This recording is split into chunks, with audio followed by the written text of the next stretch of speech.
place à notre plateau santé avec cette explosion du nombre d'IST en Belgique, en particulier la chlamydia, la logorrhée et la syphilis. Bonsoir Sabine Torder, merci de venir nous en parler.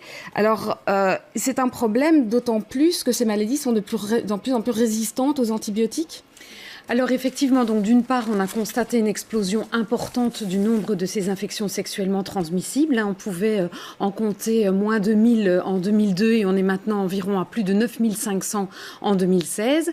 Ce sont des maladies infectieuses qui se traitent effectivement par antibiotiques, mais on constate de plus en plus qu'il y a des souches résistantes aux antibiotiques et donc ça pose un véritable problème de santé publique. Ouais, alors vous avez dû, là ce que vous proposez, c'est un guide pratique à l'usage des médecins pour les aider à diagnostiquer et à traiter ces maladies, c'est-à-dire qu'elles restent aujourd'hui encore très insuffisamment diagnostiquées. Ah oui, certainement. Donc les chiffres que j'ai mentionnés tout à l'heure sont certainement une sous-estimation parce que ce sont des chiffres sur base d'un diagnostic qui a été posé. Et donc notre idée est effectivement d'inciter les médecins généralistes à profiter de leur consultation avec les patients pour les guider à proposer des tests de dépistage lorsque l'occasion se présente. Soit parce qu'ils ont face à eux un patient qui appartient à un des groupes à risque ou bien parce que le patient se plaint de symptômes particuliers.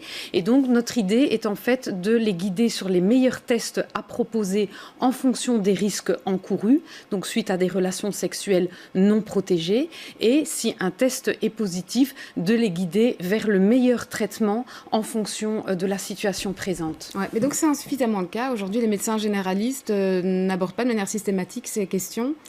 Non, effectivement, il faut savoir que les temps de consultation sont effectivement comptés et donc ils ne peuvent pas rajouter à toutes les consultations avec leurs patients cette question de la santé sexuelle. Mais ça devrait être le cas selon vous ? Ça devrait être systématique ou quand même systématique, non. En tout cas, essayer de profiter des occasions particulières. Par exemple, une personne qui vient pour demander un contraceptif ou bien qui vient pour des douleurs particulières, de profiter du moment de la consultation pour, en plus de demander le statut des vaccinations comme ils le font souvent, par exemple, êtes-vous vacciné contre le tétanos, d'aborder aussi les questions de santé sexuelle et de se dire, tiens, où en êtes-vous ? Avez-vous déjà fait un dépistage ? Est-ce que vous estimez que ça pourrait être nécessaire ?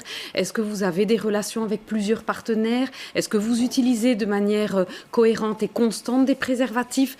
Dans le cas contraire, peut-être que ce serait l'occasion de proposer un dépistage.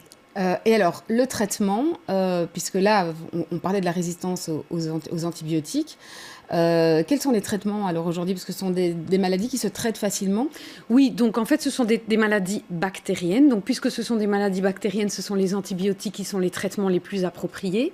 Ce sont des traitements relativement simples. Par exemple, un cas de gonorrhée simple se traite par une injection intramusculaire et une prise d'antibiotiques orale en une seule prise. Et cela suffit en général pour traiter l'infection.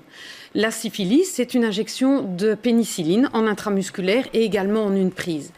Le problème, c'est que les patients qui courent de nombreux risques cumulent parfois les infections ou arrivent dans un stade avancé. Donc, si les infections sont compliquées, le traitement doit l'être également. C'est-à-dire un traitement prolongé. Et aussi, plus on attend, c'est-à-dire plus on se fait dépister tard ou diagnostiquer tard, et plus le traitement est difficile aussi ? Ah oui, bien entendu, parce que souvent, l'infection se complique, peut gagner d'autres organes.